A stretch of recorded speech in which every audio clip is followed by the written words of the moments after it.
Good morning. मेरा नाम विजय है।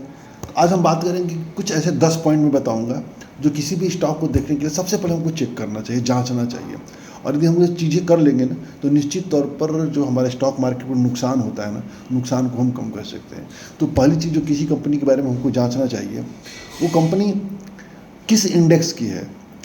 किस इंडेक्स मतलब कि वो निफ्टी 50 की है, निफ्टी 100 की है, निफ्टी 200 की है। कुल मिलाकर के वो स्टॉक मिनिमम निफ्टी जो 500 का इंडेक्स है ना, उसका हिस्सा होना चाहिए। यदि उसका हिस्सा नहीं है तो आप मार्केट अपनी नज़रों से उतार दीजिए। दूसरा, हमको देखना चाहिए कि मार्केट कैपिटल कितना है। मार्केट कैपिटल देखने से मतलब ये होता है कि हम इससे आश्वस्त हो जाते हैं कि वो कंपनी लार्ज कैप है कि मिड कैप है कि स्मॉल कैप है। लार्ज कैप है तो जोखिम कम होता है, मिड कैप होता है थोड़ा सा जोखिम अधिक होता है, स्मॉल कैप होता है तो जोखिम बहुत अधिक होता है। इसके साथ साथ मार्केट कैपिटल में एक और चीज़ देखना चाहिए कि पिछले कुछ सालों में कंपनी का मार्केट कैपिटल बढ़ रहा है कि नहीं बढ़ रहा है।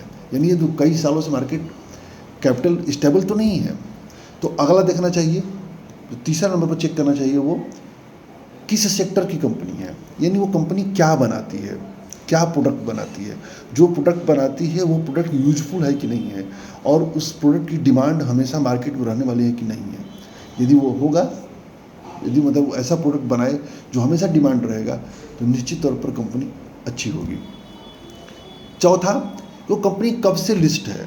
कब से लिस्ट है मतलब क्या, कि स्टॉक मार्केट में कब से वो ट्रेड कर रही है। इसके लिए आप सीधी बात है, गूगल पे जाइए, किसी भी कंपनी का, जैसे फॉर एग्जांपल तो बजाज फाइनेंस का जानना है, बजाज फाइनेंस शेयर प्राइस डालिए, उस पर निकल करके आता है चार्ट। उस पर चार्ट में मैक्सिमम व्यू पे चले जाइए।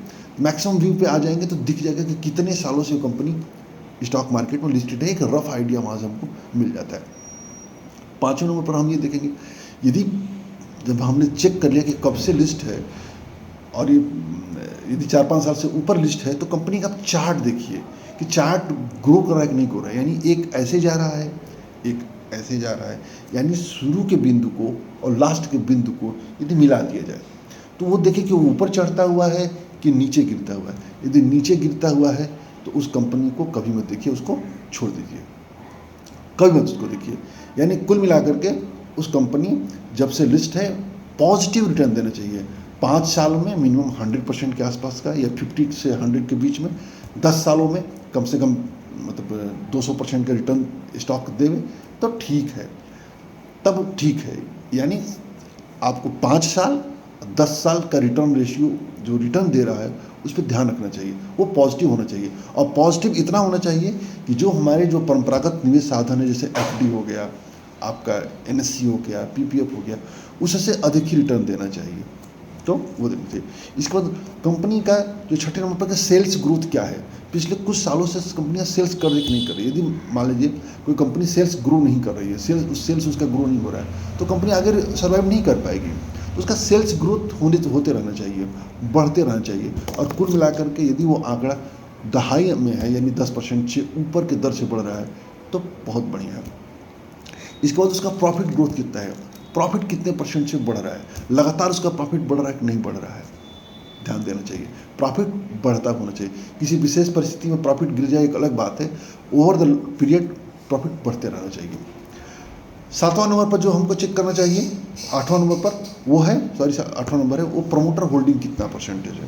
प्रमोटिंग होल्डिंग जितना अधिक होता है, ये मान के चले कि कंपनी उतनी ही स्ट्रांग होती है। क्योंकि प्रमोटर होल्डिंग का मतलब अधिक होना, मतलब कि कंपनी का जो मालिक है उसका अपनी कंपनी पर, संस्था पर विश्वास का होना होता है। प्रमोटर होल्डिंग के साथ एक और चीज़ हमको देखना होता है कि जिस कंपनी की प्रमोटर होल्डिंग कम होती है,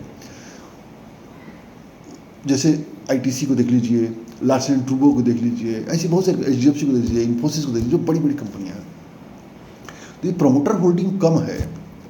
तो फिर आप देखिए कि उसमें जो अन्य होल्डिंग है वो संस्थागत निवेशकों की, यानी एफआईआई की, डीआईआई की, वो प्रमुख होल्डिंग होनी चाहिए, वो ज़्यादा होल्डिंग होनी चाहिए। वो जितना अधिक होल्डिंग होता है उतना स्ट्रांग होता है। क्योंकि एफआईआई और डीआईआई कभी भी बेकार कंपनी पे दाव नहीं खेलते हैं। तो फिर हमको देखना चाहिए कि प्रमोटर होल्डिंग कितना है। यदि प्रमोटर होल्डिंग 50% के ऊपर होना चाहिए, यदि 50% के नीचे है तो फिर आप देखिए एफआईआई और डीआई की परसेंटेज कितनी है। जितना अधिक एफआई डीआई के होगा उतना बढ़िया होगा। इसके बाद रिटर्न रेशियोज देखिए 8वें नंबर पर। रिटर्न रेशियोज क्या होता है, सर 8वां 9वां नंबर है रिटर्न रेशियो। रिटर्न रेशियोज क्या होता है, ROE देखिए, ROC देखिए, return on equity, return on capital employed, एक बात करें लगभग 15% के ऊपर होना चाहिए। दोनों को देखिए, यदि दोनों 15% के ऊपर है तो हाथ डालिए, अन्यथा छोड़ दीजिए। इसी रिटर्न रेशियोज में एक और हमको चेक करना चाहिए, जो 10वां पॉइंट है वो डेब्ट इक्विटी रेशियो, यानी कि उस कंपनी पर कर्ज की स्थिति क्या है, और प्रयास करिए कि वो कर्ज की स्थिति जो है 1 से नीचे हो। यानी कर्ज जितना ही कम होता है कंपनी उतनी ही अच्छी होती है। लेकिन कई मामलों में कंपनियां कर्ज लेती हैं तो अपने आप को ग्रो करती हैं। कंपनियां जो कर्ज जो होता है एक अच्छा सहायक होता है, लेकिन यदि इरादे अच्छा हो तब। यदि इरादे खराब होता है तो किंगफिशर भी हो सकती है, जेपी एसोसिएट भी हो सकती है, बहुत सारी कंपनियां आपको मिलेंगी जो कर्ज के चक्कर में फंस करके बर्बाद हो गई। तो आज के लिए इतना ही, उम्मीद है आपको अच्छा लगा होगा। यदि कोई क्वेरी हो, कोई प्रश्न हो तो जरूर बताइए। जय हिंद, जय भारत।